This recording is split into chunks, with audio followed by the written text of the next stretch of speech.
Hello, I'm Jared Huguenot with the American Baptist Churches of New York State, and we're glad to bring you this third session of our part-time and shared pastors conversations we're having here in upstate New York. These presentations are made possible by your church's support of the Region Offering. And so when you talk with your congregants about the importance of the Region Offering, you can suggest this event as something that, certainly was something that, returned value to your church, because so many of our congregations today are dealing with these issues, and we're here to help support you as a region staff, but we are dependent on your financial contribution. So thank you. And so without further ado, let's get underway. Part-time and shared pastors are becoming very much part of the fabric of upstate New York American Baptist ministry. Um, I think it's fair to say 60+% of our 267 churches are served by part-time pastors, with an increasing number of churches that are sharing a pastor with another church. And I think in the next decade, if I had to guess, I would say that the conversation about churches sharing pastors is going to become much more prominent. And so I think it's very timely that we're having these conversations for our pastors and our lay leaders in our churches to be thinking and trying to get ahead of the curve. Adaptive is a very good thing, but it does take time to do so.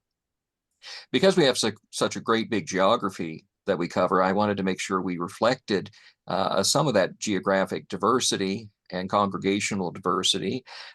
So I'm pleased this evening to bring four pastors actively serving in our churches. First, in the Finger Lakes Association, the Reverend Dr. Rachel McGuire. She recently became pastor of the First Baptist Church of Penn Yan as a part-time pastor. Then we have Reverend Stephanie Schneider, known to many of you also as region staff, as she serves as the ABY coordinator, making sure our convention and ABY activities happen year-round. But she does have two churches that she serves in addition to that work, and also being the mother to two small children. In her extra time, she has energy.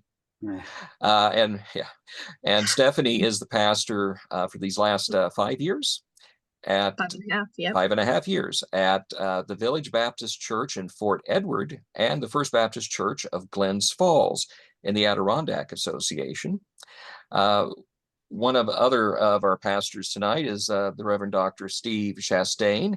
Steve is the pastor of Community Baptist Church in Binghamton, and also in Binghamton of Conklin Avenue / First Baptist Binghamton, a church that merged. So he has two churches and three church names to navigate. And he's in the Broome Tioga Association in the greater Binghamton area.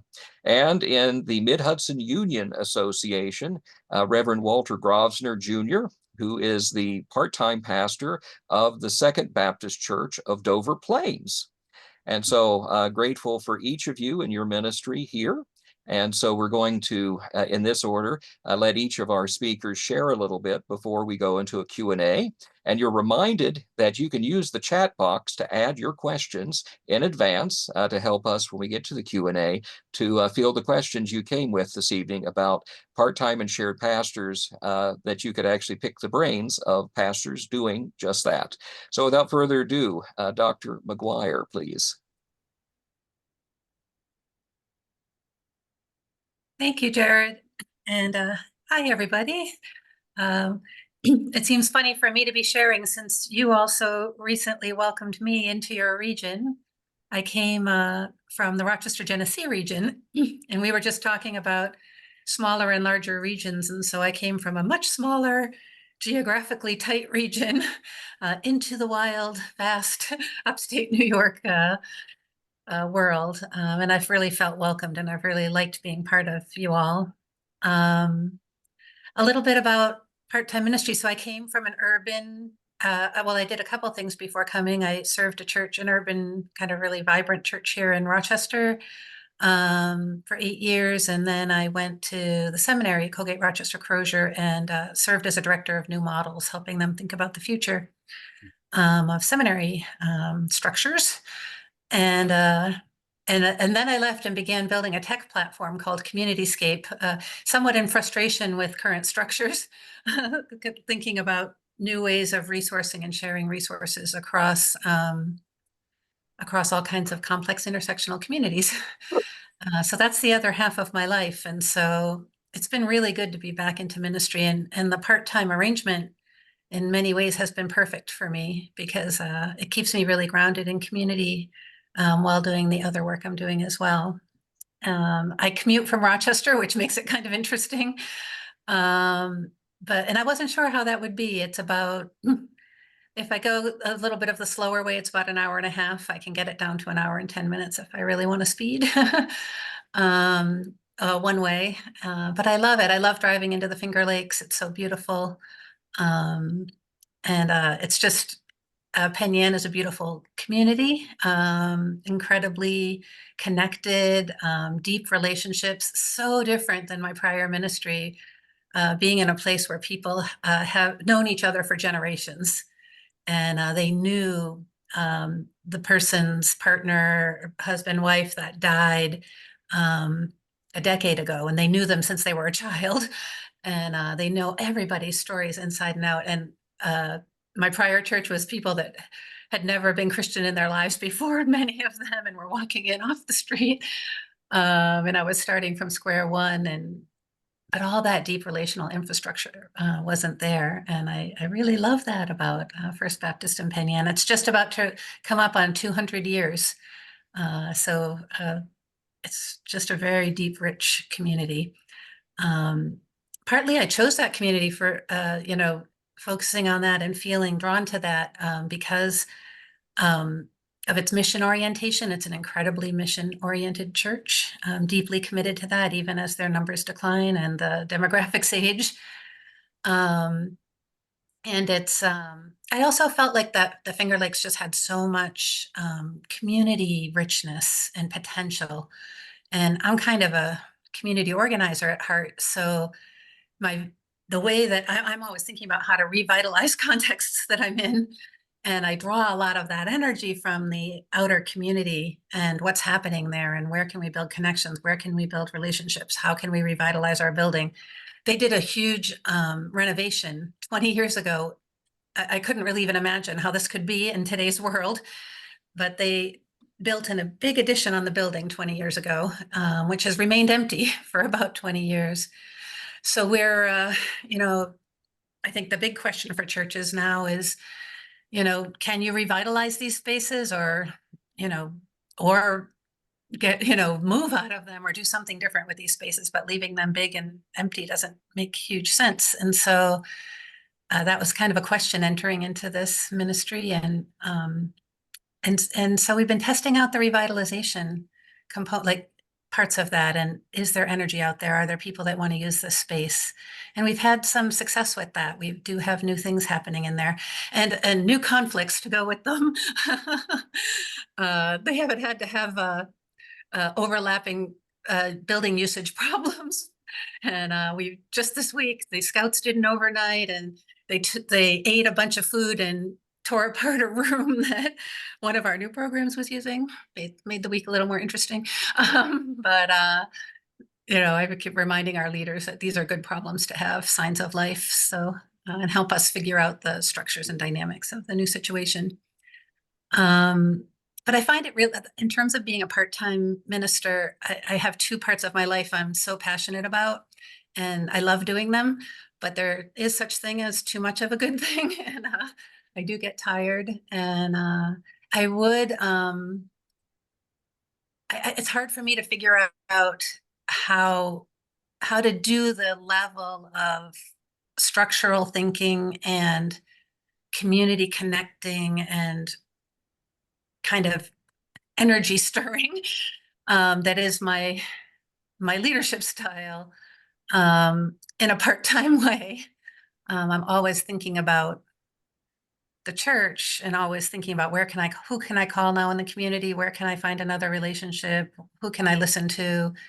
Just to see where the spirit might start moving. And it's hard to turn that off and go do my other job 3 days a week. So I've been figuring out how to how to have boundaries, but not too rigid boundaries so that I can be creative in both contexts.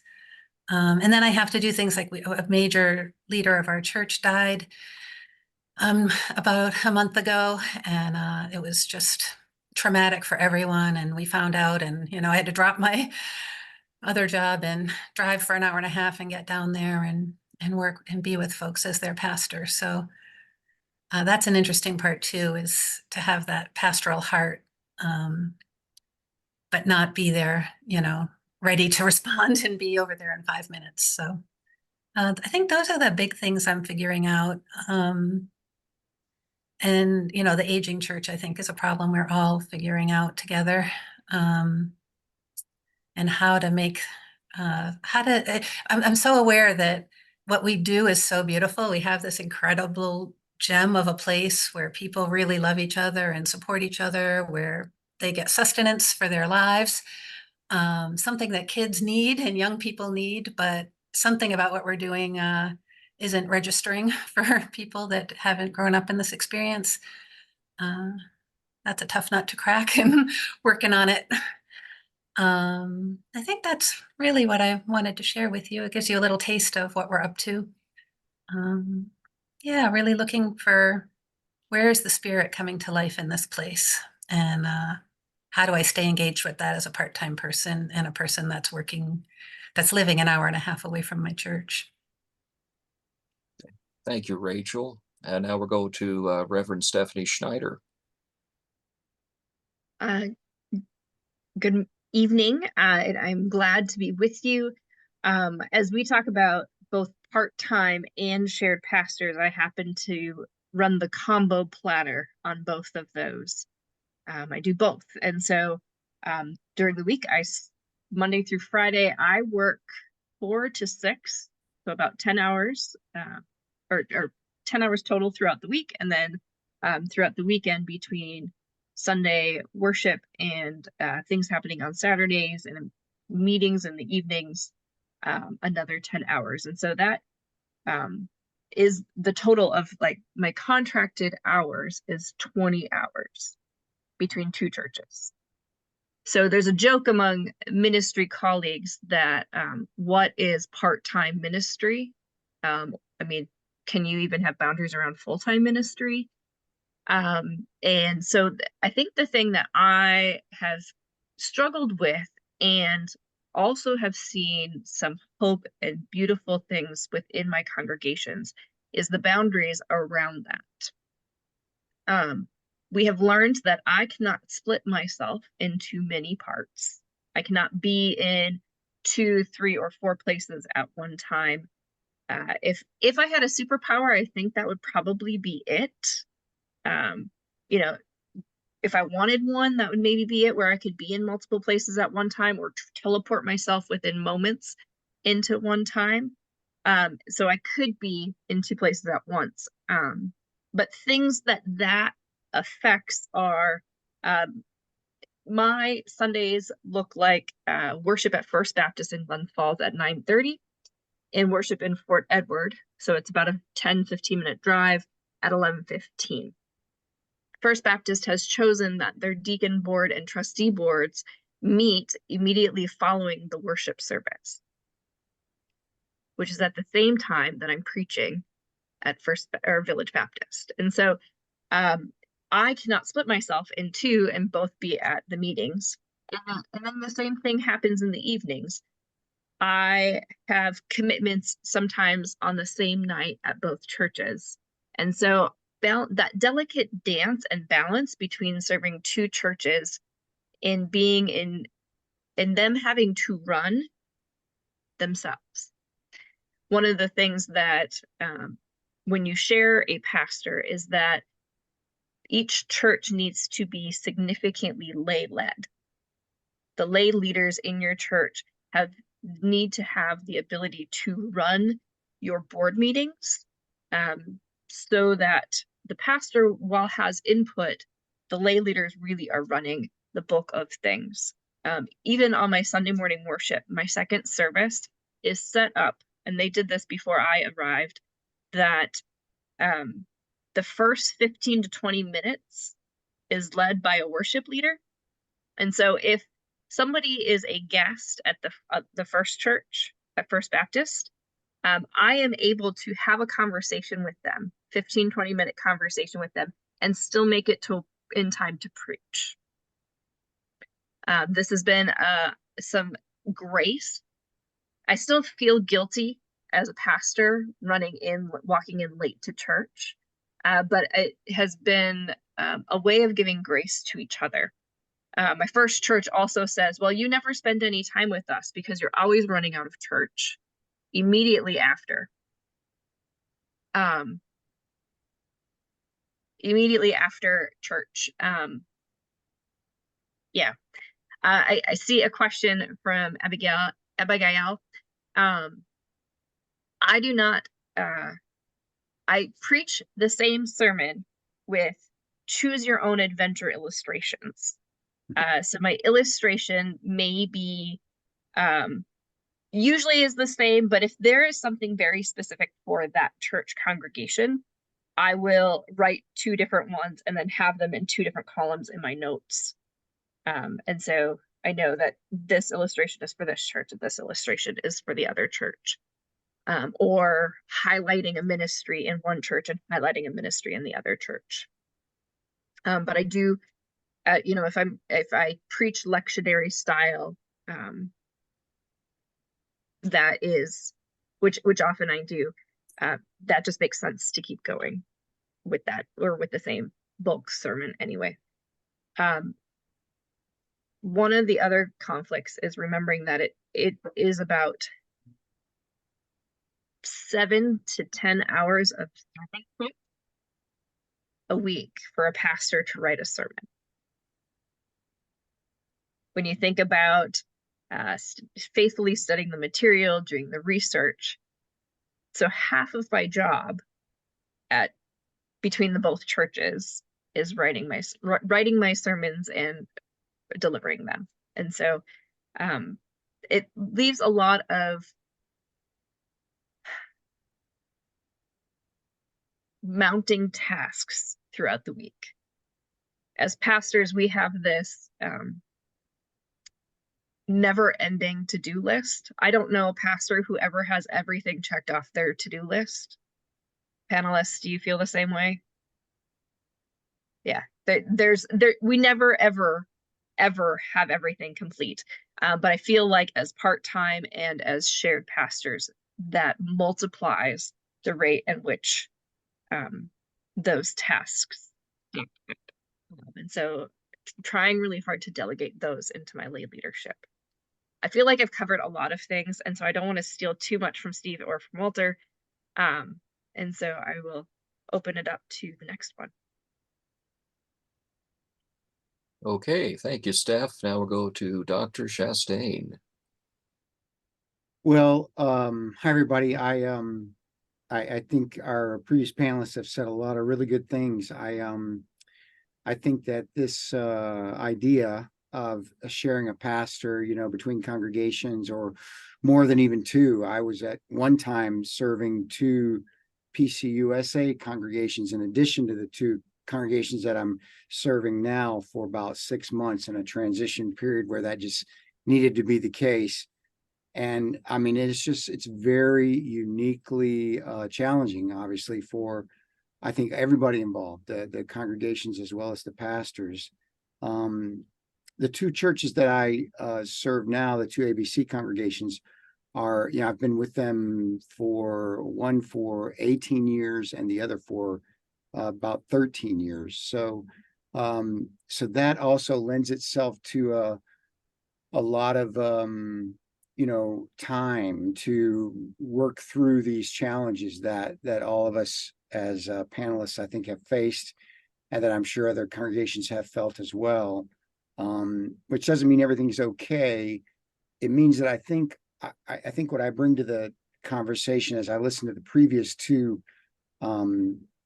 YouTube chapters of this discussion was that there seems to be a sort of underneath the surface question of, you know, how much is too much to ask of your pastors, and as pastors, how much should we ask of our congregants, and especially the lay leaders. And I think those are legitimate questions.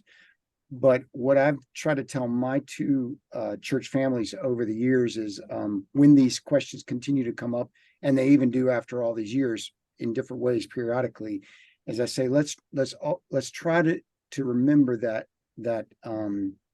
as we have this discussion, we're what we're really talking about ultimately, I hope, is a ministry marriage, and not a business relationship.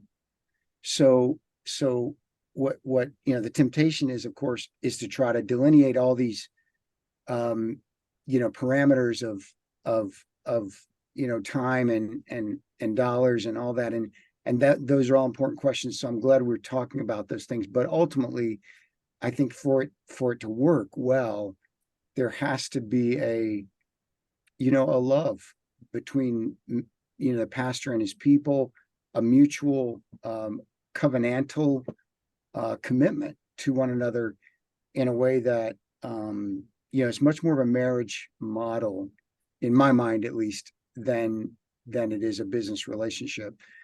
And obviously those logistics still have to be talked about and worked out. So I think those are good and important conversations. But I've told them, whenever these meetings come to a head, listen, at the end of the day, I think in a good marriage, both parties probably, I hope, should feel as if they've given more than they've gotten.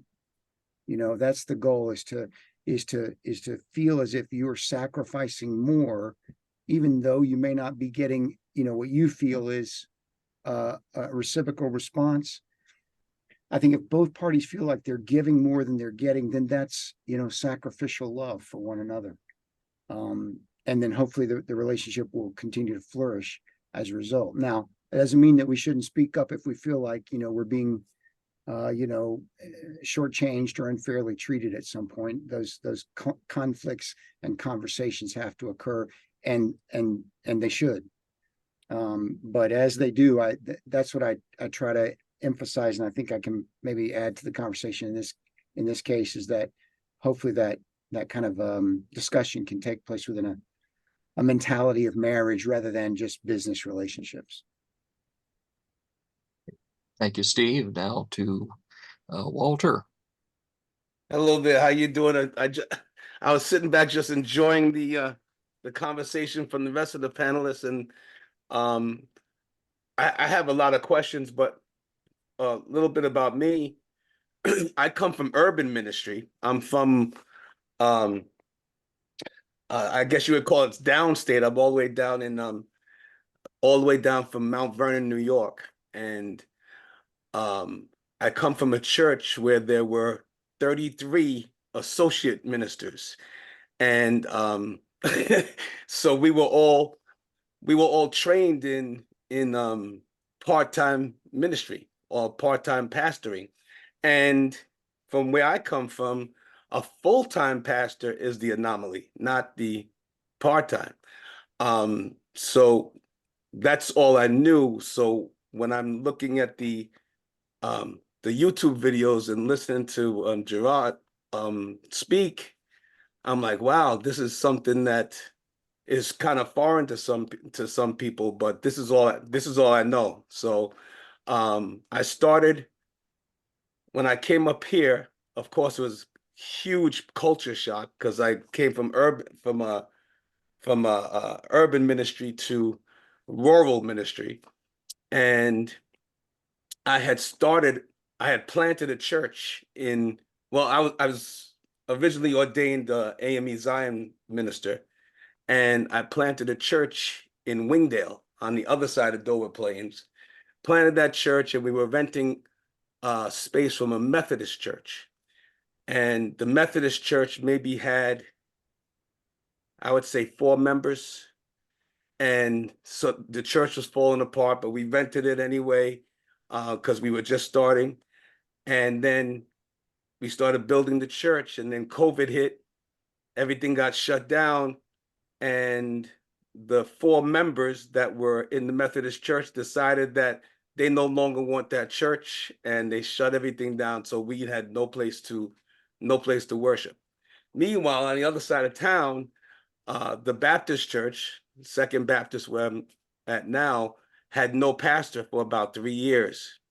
So they asked me if I would be interested, and I said, "Well, I don't know how that goes. I don't know how to switch to switch denominations." So I had to get uh, a letter of good standing from my bishop at the AME Zion Church, and it wasn't too much hoops to jump through. I thought it'd be a lot of hoops that I had to jump through. It wasn't that bad, and boom, I'm in the Baptist church, and I'm pastoring there. And I have a great associate pastor, Raquel, that helps me.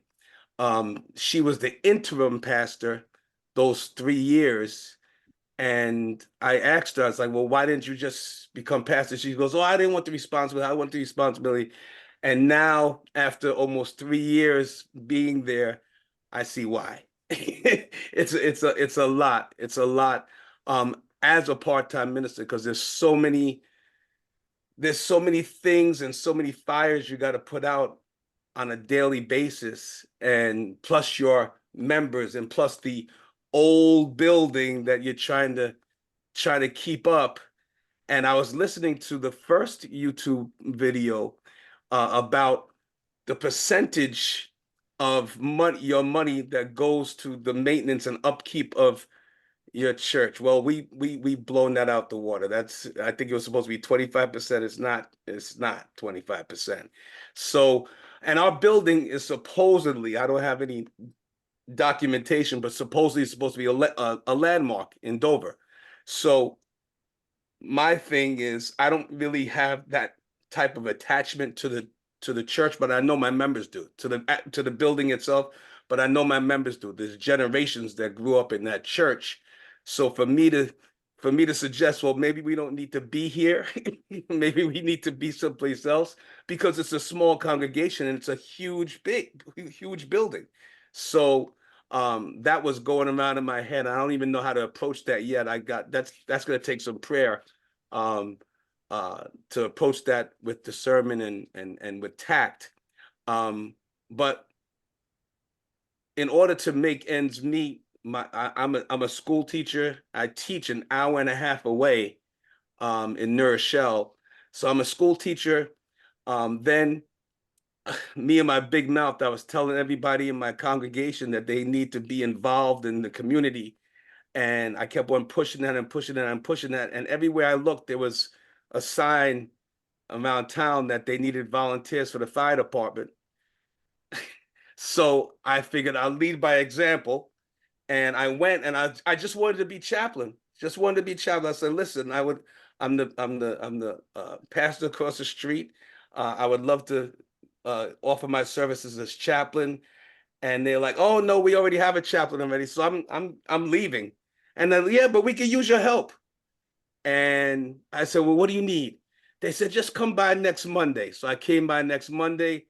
The week after that, I'm in a firefighting class. I'm at the academy in Dutchess County, and I'm like, but wait a second, I just volunteered. They're like, well, fire doesn't delineate between volunteer or career. You got to take the same course. So I took the whole course, became a volunteer firefighter, and then they said, well, we're going to lose our ambulance if we don't have any more EMTs. We don't have any EMTs, and we're going to lose our ambulance. We need people to volunteer to become EMTs. I joined the EMT class. So then I become an EMT. Then I start working for an ambulance company. I'm working at a college as an EMT. All of this to be involved in the community, to show people how to do it. And now I'm doing night shifts, and it was crazy. So I had to stop it because I couldn't get any sleep. So I'm back to kind of normal now. Now I only have 3 jobs, as opposed to like Stephanie there. But I was just doing a lot of things in the community to make sure people saw my face, make sure people knew about Second Baptist, wanted to let people know that Second Baptist is here to help. and help the community any way we could. So right now, because of the changes that we have made, and I've made gradual changes. I was always told when you first become a pastor, don't change anything for a year. Just learn the culture and don't change anything. So then I waited for about 2 years, and then I started changing things, and people started to gripe and moan. The honeymoon period was now over, and people started to gripe and moan, and then I ended up losing some key people. They moved on to other places, lost some key people, but gained some key people. So now we're in the process of uh, uh, looking for a musician, and right now I have no musical ability at all, but right now I'm playing tracks during church, uh, coordinating the tracks with the sermon and intertwining them and making it really, really interesting. So that's a job in and of itself. So I kind of took on another job. So that's basically it. Um, I love what I do. It's what you call a labor of love. I love doing it. I just wish I had more time to do it because I'm part-time. But and I know you said there's boundaries, but sometimes those boundaries have to be crossed. Someone has a death in the family, someone gets sick, you got to go to the hospital, you got to go to a nursing home. So it is what it is, and it's not for the weak at heart. Well, thank you, Walter. Uh, as you've heard, each of our panelists are sharing lived experience, firsthand experience of what's going on in the life of their congregations. And so here in a moment, we're going to move into a time of Q&A. And so just bear with me as I maneuver everybody back into a gallery view.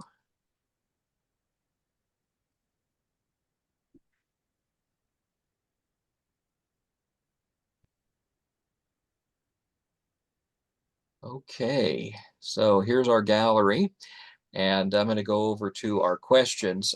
Chris from the Hartford Yoked Parish was the first one, and so we'll go with the questions that are in the chat box, and then we'll go to, just as people want to open their mics. Chris, do you want to go ahead and just voice your own questions there? And they are in the chat box if you need to refresh your memory from about 20 minutes ago. Right. I do need to refresh my memory. And many things. Can any or all of you, can you speak about shared pastorship with different denominations and how that worked for you and your churches?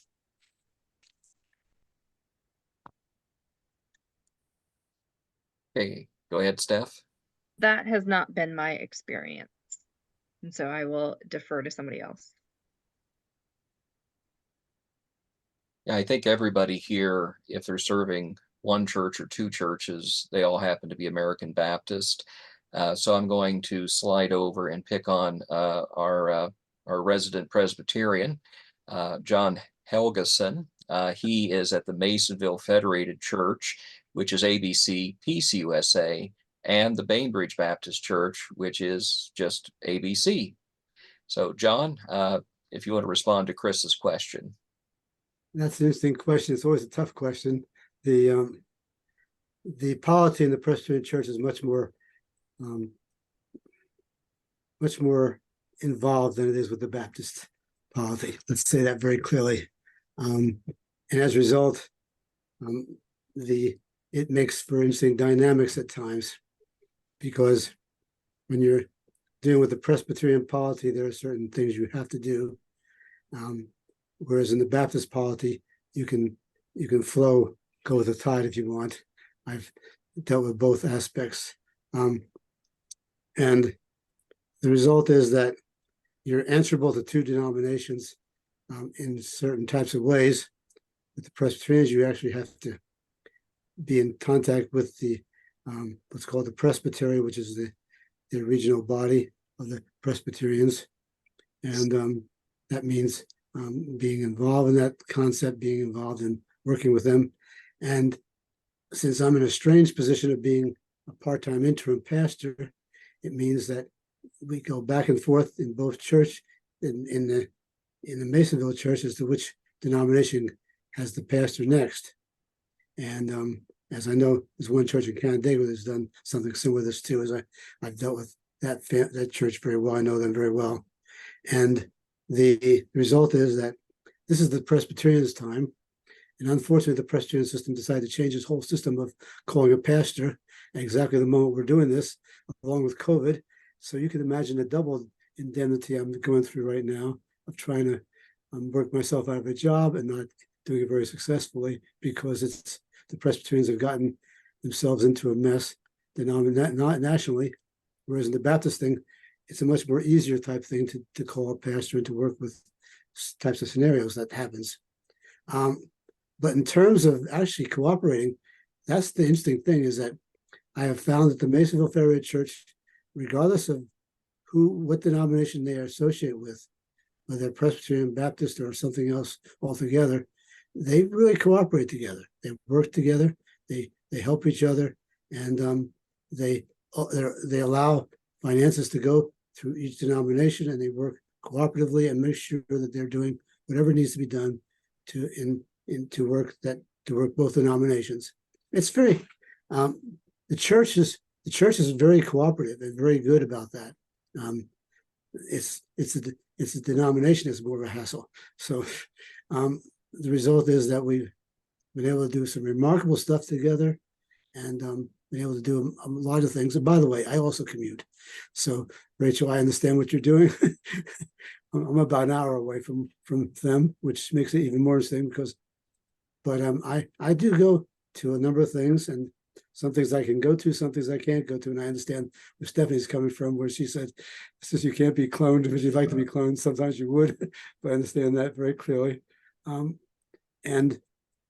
But the thing is, I have found that when they're all part of working together, they work together.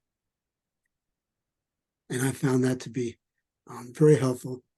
And the lay leadership has been remarkable in both churches, and they take seriously the fact that I am part-time, and I'm also from the Presbyterian Church, even though I'm serving that part of the Baptist. And it's been very, very cooperative. And like I said, it's the people themselves have been remarkable. It's like I said, the structures above that make creative issues. If that answers your question. If not, I can go into more detail. I think you get a flavor of what happens when you have multiple polity. And so, yeah, we do have a number of our Federated United churches where those are lived issues. So we appreciate John chipping in as an extra panelist here. Now, Chris had another question. What resources are available for part-time pastors to access, balancing work life and personal life, managing time so it's not a full-time job being squeezed into part-time job and pay? If I could get one of you on the panel to respond to that.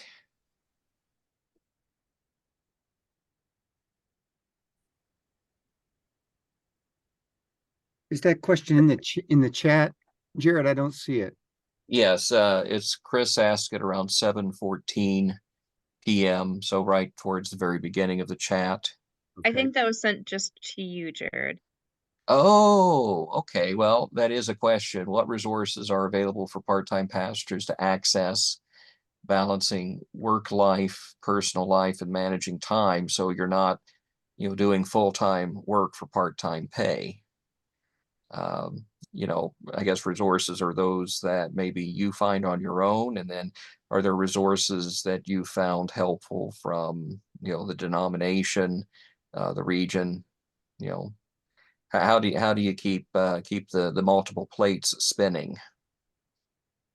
Well, I'll speak in part to that, just to express my gratitude to the region and the work that the region did with First Baptist Penn Yan on expectations. That I think that's been the predominant helpful resource to me and to help me understand that, 10 hours a week should be for sermon preparation and Sunday. And to try to mentally wrap my head around doing the rest of everything in 10 hours a week. And while I don't always or ever exactly hit that mark, having that framework is so helpful and a good basis for me to check in with leaders of my church as to how we're doing.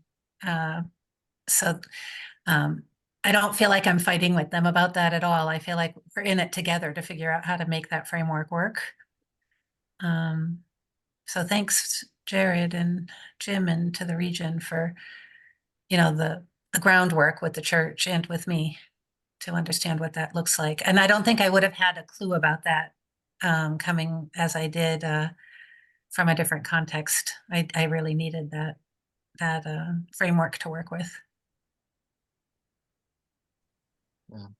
Any of the other panelists want to respond before we go to the next question? You know, it I could strikes me that it's almost like premarital counseling. There does need to be some, I think, oversight, as obviously Jim and Jared have both provided in Rachel's case, and for the congregations especially, to be made aware of, from someone who doesn't sound like we're just whining about not wanting to work, but from the executive ministers to say, listen, from our experience, here's what you can expect for 10 hours, 20 hours, 40 hours, kind of. And then to say, in addition to that, now you need to develop a relationship with one another that, builds trust and love in a way that, when difficult decisions have to be made or judgment calls have to be, drawn by the minister between congregations or events or whatever it might be, the hard feelings are, expressed, but we need to work through them in a way that's not, it doesn't build resentment. And I think that's what one of the questions was as well, is how do you navigate when, one congregation might feel jealous of the other. And that, is, it's just an ongoing issue.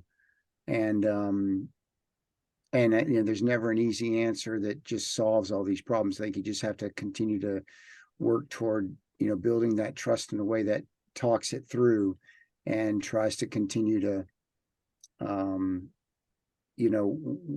work to address the wounds, I think, that people feel when they're expressing that sort of sentiment is really important.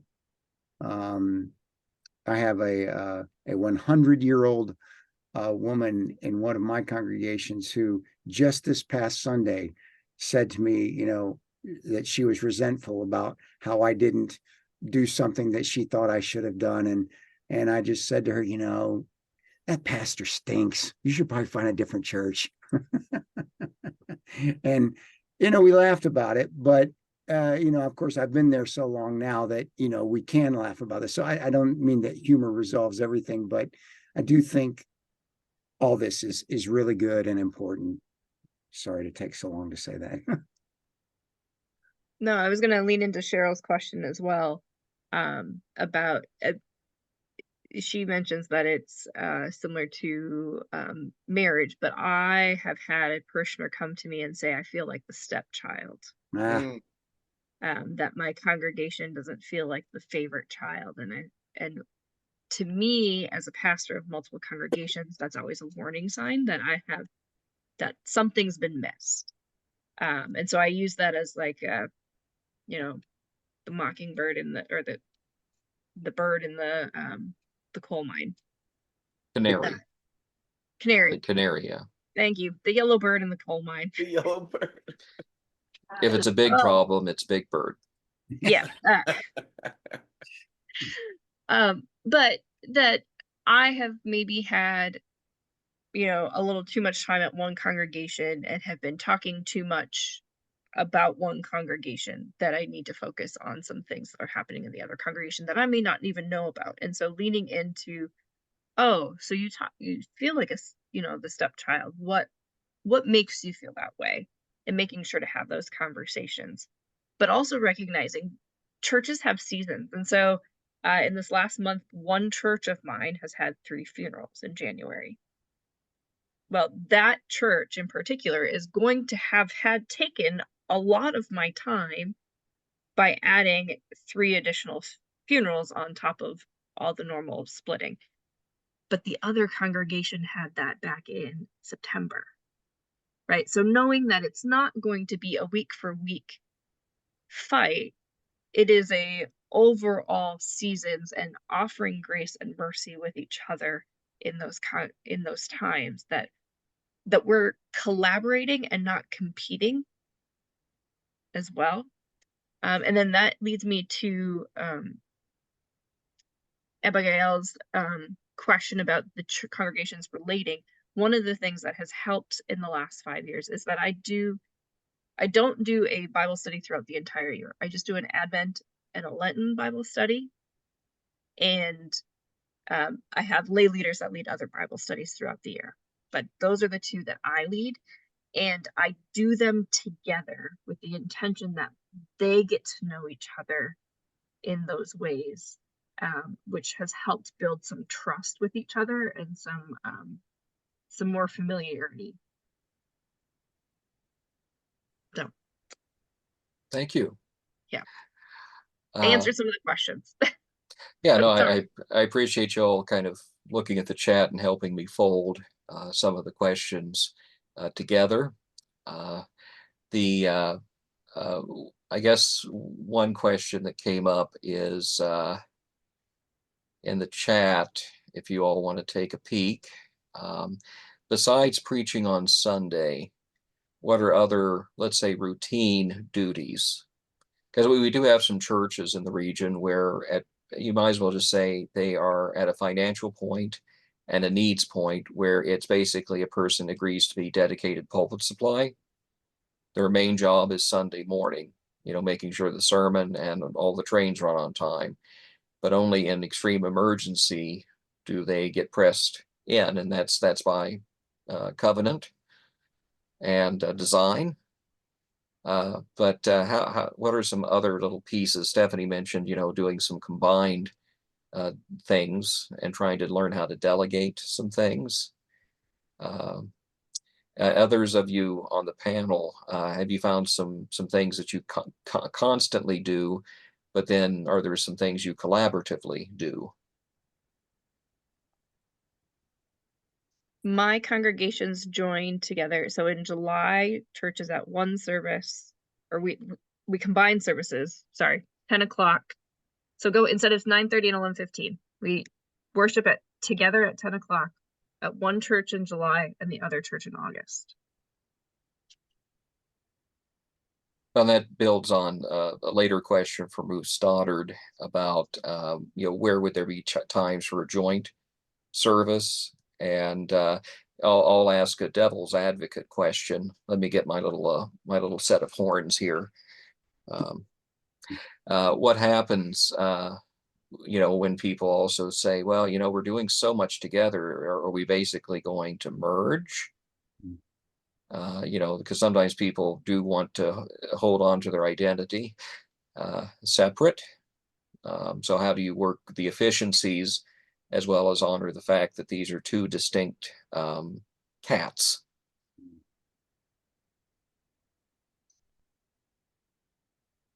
Any insight from the panel? Can I share a story even if I'm not in the panel? Go ahead, Because, Abigail.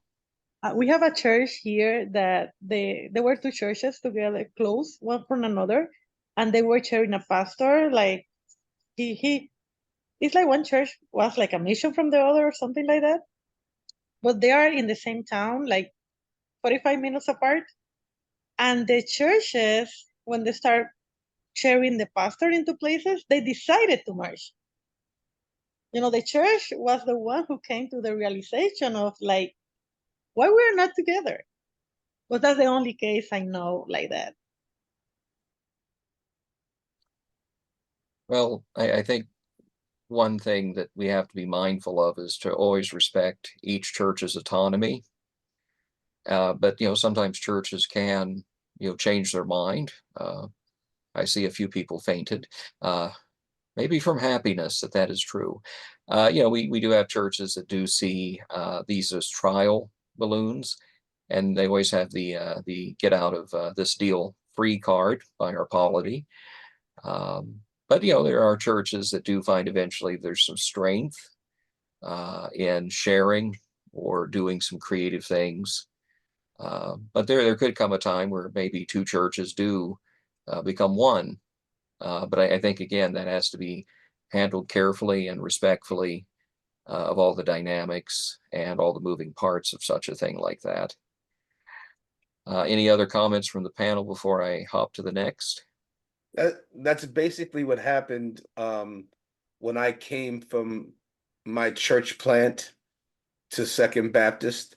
My members followed me over to Second Baptist. Well, most of them followed me over to Second Baptist, and it was a nice little merge that no one foresaw, no one asked for. It just happened very organically. So I don't know if you were to talk about it, maybe they were opposed to it. I don't know, but it just happened.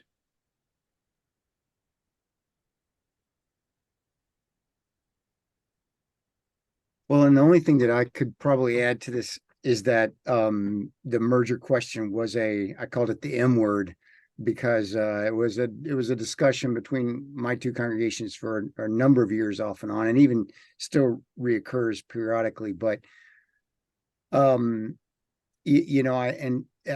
was open to it. I told them I thought, there's obviously pluses and minuses. Each of the congregations told me, oh, we're ready to merge. Their congregation is going to love worshiping in our building. So it never happened, obviously. And the upshot was, I told them, if there is this sense that we need to be a larger number of congregants in order to be successful spiritually, then I think we need to at least own that that's the fear that we have. Because if that's what's fueling the merger discussion, then that's not necessarily true. We can be spiritually successful and be a smaller congregation. God may lead them to merge at some point. That's fine, but I think it's okay if they don't also. And that's kind of where it's landed. And I've told them I think that's great. We can, but we do share a few different services periodically. So I just think, whatever the merger question is, I always think we need to try to dig down underneath it and at least own and bring into the light the deeper fears that might be fueling that merger, and might be fueling a fear of a merger as well.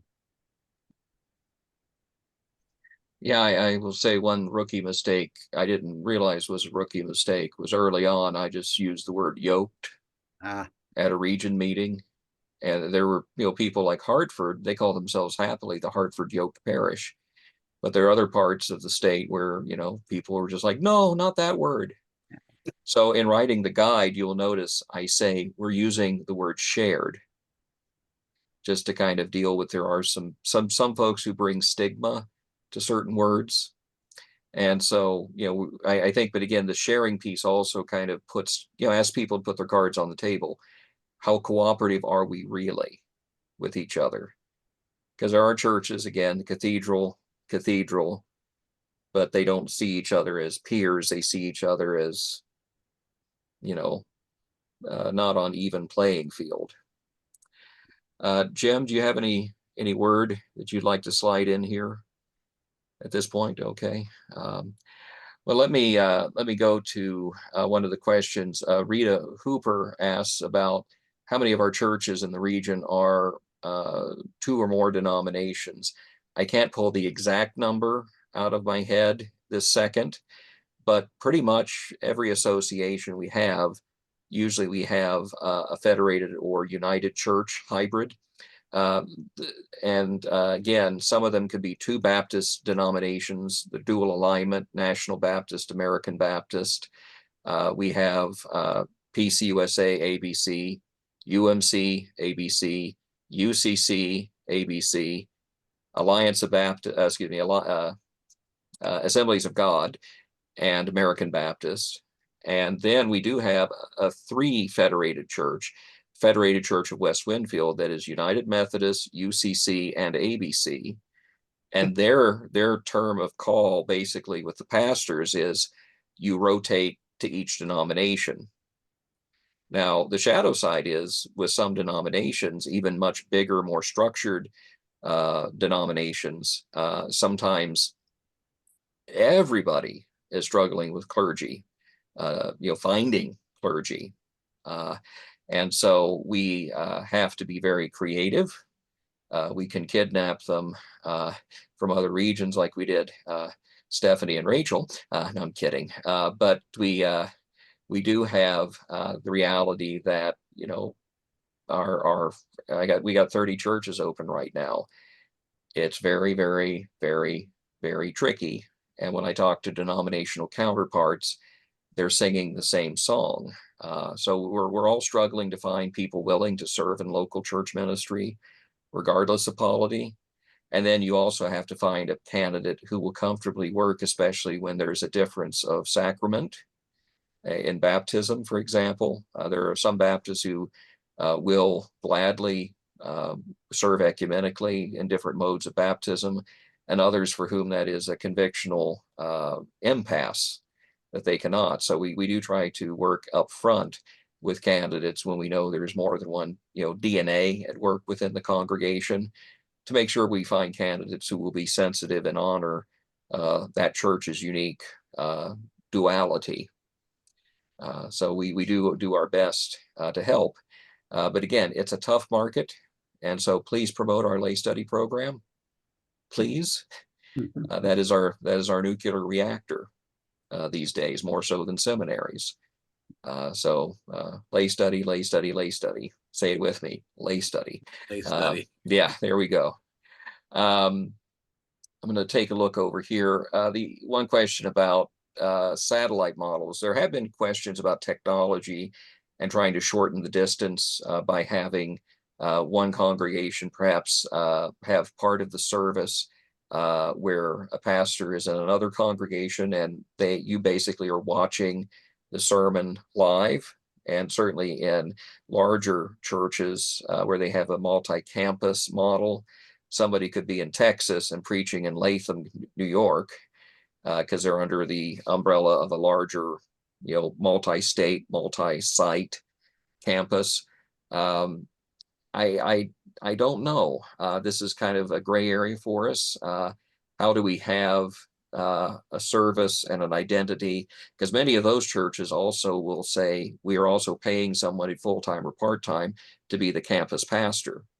So while the sermon might be coming on the Jumbotron at a predetermined time, you also have somebody local. And so that I think that's kind of one of the balancing acts. But I do think there is something to be said about using technology. It's just, I think we're all feeling our way forward in how that, enhances the worship experience without, kind of depersonalizing it a bit at the same time.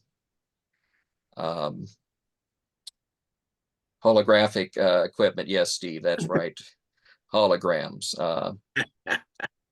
Yeah. It's ridiculous. I had a guy explain it to me. They have like an inverted, green screen type of situation where to the congregation, it looks like the pastor's actually on the stage. Yeah. It's projected and somehow, I don't know. It's too spooky for me. I was about to say the word creepy comes to mind. Yeah. Well, there have been concert performances with deceased musicians like Tupac Shakur. and Roy Orbison. Wow. Now there's a pairing you never hear in the same breath. But yeah, the calligraphy part could be, by the time some of us are much older, that could be a potential interesting thing. But right now we're very much a grounded group. Some churches I visit don't have internet in the sanctuary. Some churches, if they're not as worried about the Wi-Fi as they are the plumbing, something's calamitous. So we're all kind of adjusting and making smart moves, hopefully, however those moves happen. With the situation here,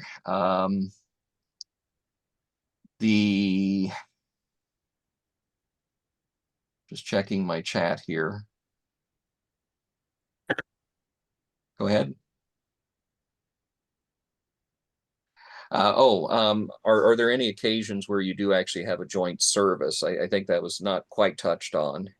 I do know some churches that might have a joint Monday, Thursday service coming up, or a Good Friday service, and sometimes it could be within the sharing partnership.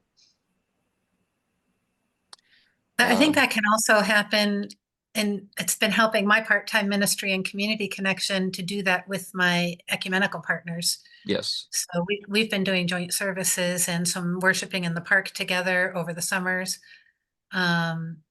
which just allows me to double up on community connecting and worshiping a bit, and strengthen my relationship with my colleagues. That's been really helpful. Well, and I think some of our churches do have, lay pastors or other clergy in the congregation who can take maybe a sermon on a somewhat frequent basis, and so that gives the main pastor a chance to refocus their energies, because they don't have the 10-hour bundle of time taken up.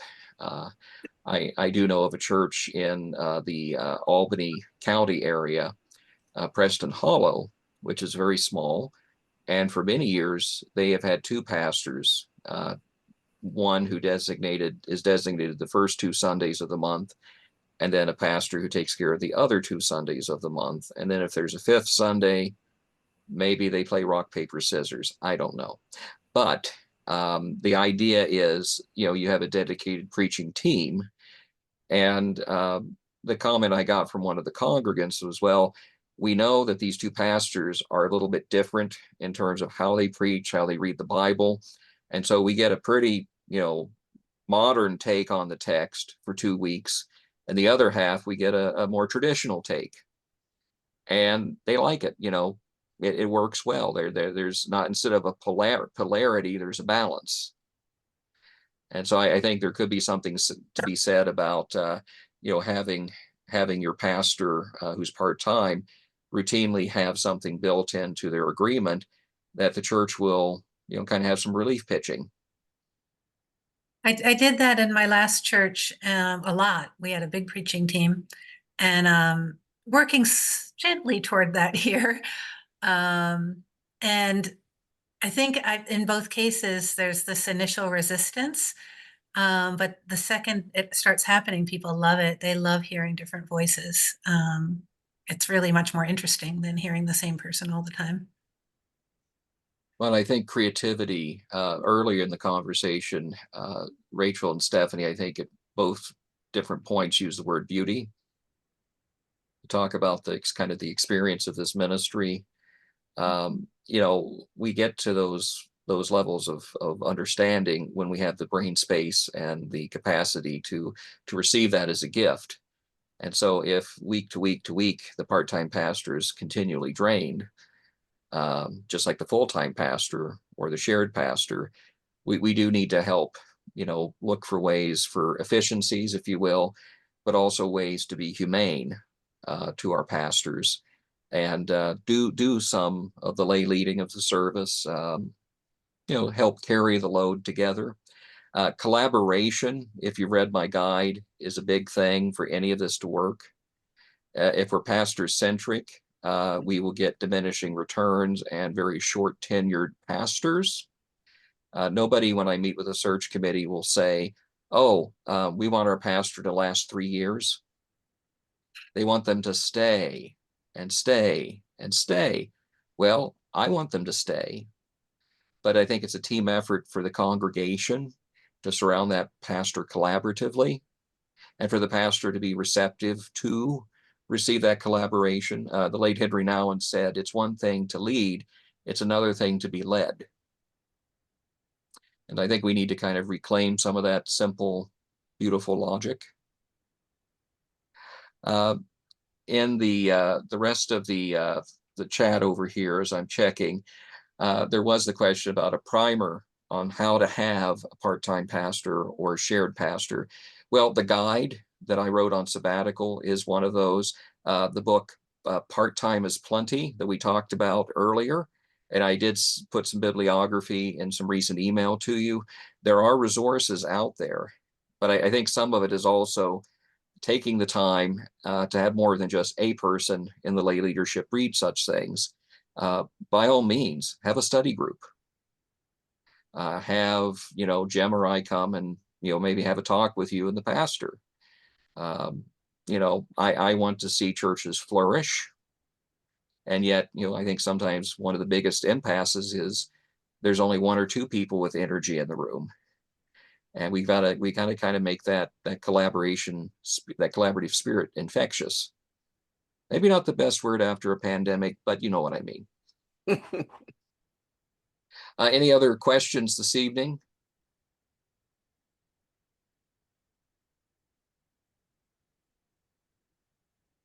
Okay, I'm not seeing anybody lunging for their mute button to give a word. I think at this point, if we could, let's just take a moment to say thank you to our four panelists, to Rachel and Steve and Steph and Walter, giving of their very few hours of non-church time to give some church time. So we do thank all four of you for doing this. Thank you so much. And again, please tell your congregation, if you valued these trainings, to go and to watch them. They're up on YouTube. We've also placed them on the region's Facebook page on Saturday mornings, so you can go and share that.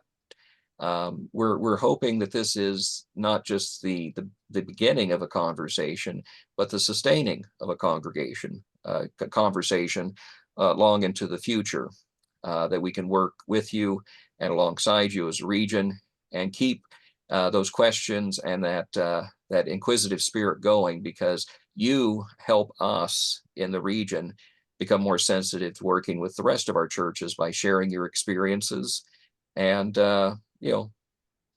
helping us live with you through the questions that bedevil and keep us up at night. So ring our phones, send us emails, invite us to your church or your association meetings, so we can keep ourselves engaged more fully in the lives of our congregations. Without you, we really don't have a point of existing. That's the truth. As we finish up this evening, Jim, do you have any last words for the good of the order? No, just thank you, Jared, for your work in putting all this together. Thank you for our four panelists and for all of you who faithfully serve our churches week in, week out, in season, out of season. And we really appreciate your work as pastors. You are the front lines of the kingdom of God in upstate New York. And it's a great joy for Jared and me to work with all of you. And for our lay leaders who sometimes are at the churches long before and long after those of us who serve for a season. There's a reason these churches have existed and will continue to exist, and it's the congregation that abides. So we're grateful for each of our 267 churches. We ask that you all not call at once, but we certainly want you to call and be engaged with us in these good and challenging times. Well, that's it for this evening. And so thank you for your time. I'm going to stop the recording here in a moment. If you have any other further questions, I'll stay on for a few minutes. But for the rest of you, have a good evening. And again, get telling your congregations about this wonderful new resource from the region. God bless you. God bless you. Take care.